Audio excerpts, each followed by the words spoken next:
अस्सलामुअलैकुम दोस्तों, drama serial Jahangir में छा छा थींदो तव्हांखे सॼी कहाणी ऐं अपडेट इन नंढड़ी वीडियो में ॾींदासीं। वीडियो खे आख़िर ताईं ॾिसंदा। मुंहिंजो यूट्यूब चैनल ज़मीर जमली खे लाज़मी सब्सक्राइब कंदा। सब्सक्राइब करण सां को अव्हांजो बेल न करंदो, काफ़ी असांजी हौसला वधाई थींदी ऐं दोस्तों तव्हांखे वधीक वीडियो ॾिसण वटां मिलंदा।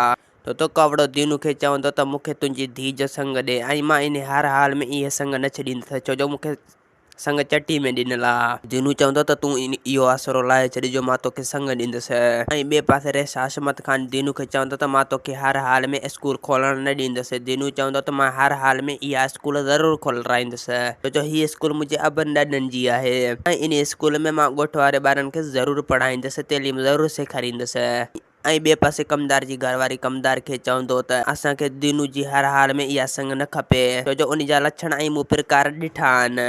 ऐं ॿिए पासे फतह ख़ान दीनू खे चवंदो त तूं पंहिंजी धीउ जी संग इन कवड़े खे न ॾे, छो जो कवड़ो ज़ालिम आहे। कवड़ो मूं वटि बि आयो हो, मूंखे चई दीनू खां मूंखे संग वठी ॾे, पर मूं इनकार करे छॾियो। दीनू चवंदो त मां इन खे हर हाल में संग न ॾींदुसि। ऐं ॿिए पासे फतह ख़ान खे चवंदो त अरे हाशमत ख़ान ज़िद करे वेठो आहे, स्कूल खोलण नथो ॾे। अरे फतह ख़ान चवंदो त अरे हाशमत ख़ान कहिड़ो वरी असां लाइ वॾो आहे, असां हर हाल में इहा स्कूल ज़रूरु खोलाईंदासीं, छो जो स्कूल सरकारी आहे इन जो न, ऐं असां पंहिंजे ॿारनि खे ज़रूरु तइलीम सेखारींदासीं।